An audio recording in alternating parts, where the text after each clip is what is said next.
Have you ever wondered what series of events led the world into its second global conflict, known as World War II? This was a time of global unrest, a tangle of alliances and political maneuverings, resulting in a war that spanned continents and took millions of lives. With nations entangled in a web of power struggles and ideological differences, the world found itself on the brink of chaos. Yet what were the specific reasons that sparked this devastating war? Join us as we delve into the reasons that led to World War II. To understand the roots of World War II, we must travel back in time to the end of World War I and the signing of the Treaty of Versailles. The Treaty of Versailles, signed on June 28, 1919, was meant to bring peace and stability to a world ravaged by the Great War. However, its terms were viewed by many, particularly in Germany, as overly harsh and punitive. Germany was declared the main culprit for the war and was saddled with the responsibility of paying enormous reparations. These reparations were crippling to an economy already devastated by the cost of war, leading to hyperinflation and widespread economic instability. The treaty also demanded that Germany surrender vast amounts of territory and disarm its military, leaving the nation feeling vulnerable and humiliated. This sense of humiliation was compounded by the War Guilt Clause, which demanded that Germany accept full responsibility for causing the war. This potent mix of economic hardship and national humiliation created fertile ground for resentment and anger. It was in this environment that a certain Adolf Hitler and his National Socialist German Workers' Party, better known as the Nazi Party, began to gain traction. Hitler was able to tap into this simmering resentment, painting the Treaty of Versailles as a grave injustice perpetrated by self-serving foreign powers. He promised the German people that he would restore their nation to its former glory, a message that resonated with many who felt betrayed by the treaty. The rise of Hitler and the Nazi Party was a direct consequence of the resentment felt in Germany towards the Treaty of Versailles. It was this resentment and the desire for revenge it engendered that would eventually lead to the outbreak of World War II. So while the Treaty of Versailles was designed to ensure peace, its punitive terms and the economic hardship they caused inadvertently sowed the seeds of a far greater conflict. The harsh punishments imposed on Germany by the Treaty of Versailles set the stage for a new conflict. While Germany was dealing with the repercussions of the Treaty of Versailles, a new political ideology was gaining ground: fascism. As the 1920s rolled in, Italy was the first to embrace this new radical ideology. Benito Mussolini, a charismatic former journalist, led the National Fascist Party to power in 1922. Promising to restore Italy's former glory, Mussolini seized control of the government, abolishing democracy and all political opposition. Meanwhile, in Germany, a similar political shift was taking place. The National Socialist German Workers' Party, better known as the Nazi Party, was steadily gaining influence. At its helm was a man named Adolf Hitler, who, like Mussolini, promised to restore his nation's prestige, which had been tarnished by the Treaty of Versailles. Fascism in both Italy and Germany was characterized by a strong centralized government, a fervent nationalism, and a rejection of liberal democracy and socialism. It was an ideology that thrived on creating a common enemy, often resorting to scapegoating and fear-mongering. The Jews, communists, and other minority groups were often the targets of this hatred. As the 1930s progressed, both Mussolini and Hitler began implementing aggressive foreign policies. Mussolini invaded Ethiopia, defying the League of Nations, while Hitler violated the Treaty of Versailles by remilitarizing the Rhineland and annexing Austria and the Sudetenland in Czechoslovakia. These expansionist ideologies were not just about reclaiming lost territories or establishing dominance. They were about creating a new world order, one where the Aryan race would reign supreme in Hitler's case, and where Italy would become a new Roman Empire in Mussolini's vision. These aggressive policies and expansionist ideologies fueled tensions among the major powers. Britain and France, still recovering from the horrors of the First World War, were reluctant to intervene, inadvertently emboldening the fascist leaders. Fascism's aggressive nature and the quest for more territory would inevitably lead to conflict.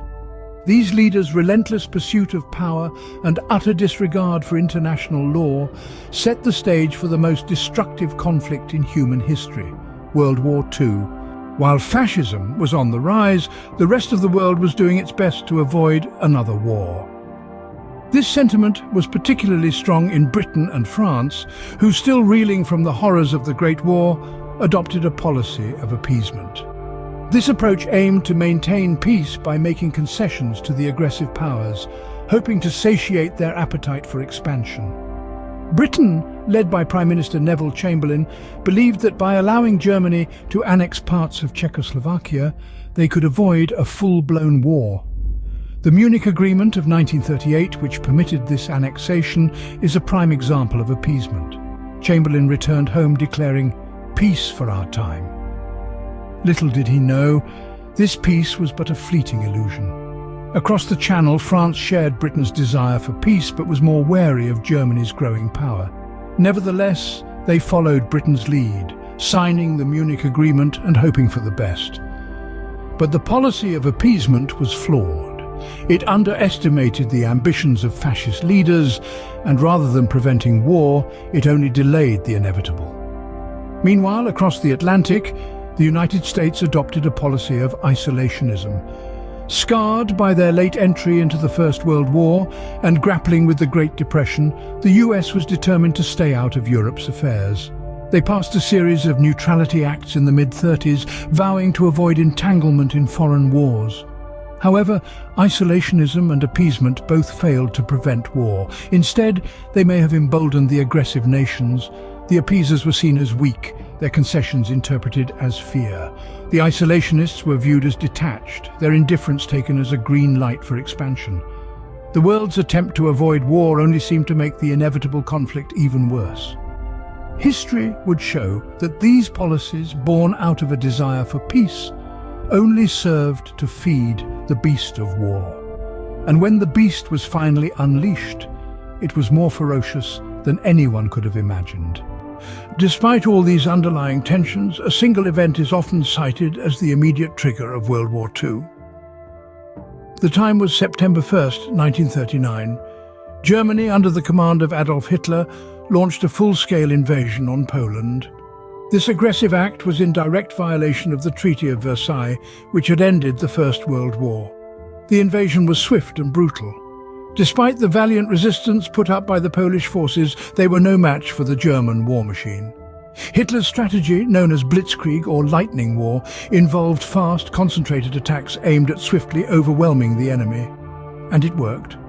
By October 6th, Poland had fallen to the Germans. The world watched in shock.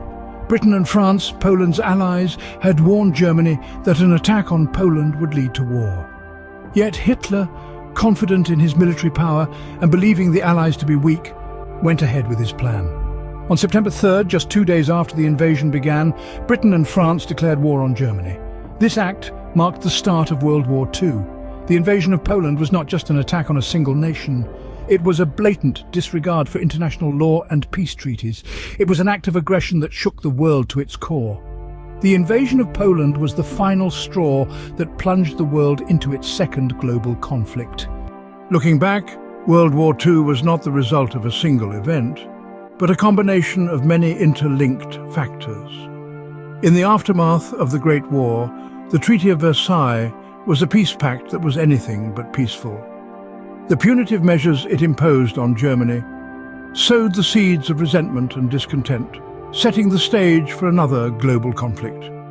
The treaty's harsh terms, including the crippling reparations and the war guilt clause, left Germany economically destitute and socially humiliated, providing fertile grounds for a radical ideology to take root. And it was in these harsh conditions that fascism rose to prominence. Its charismatic leaders like Adolf Hitler and Benito Mussolini promised strength, national pride, and a return to former glory.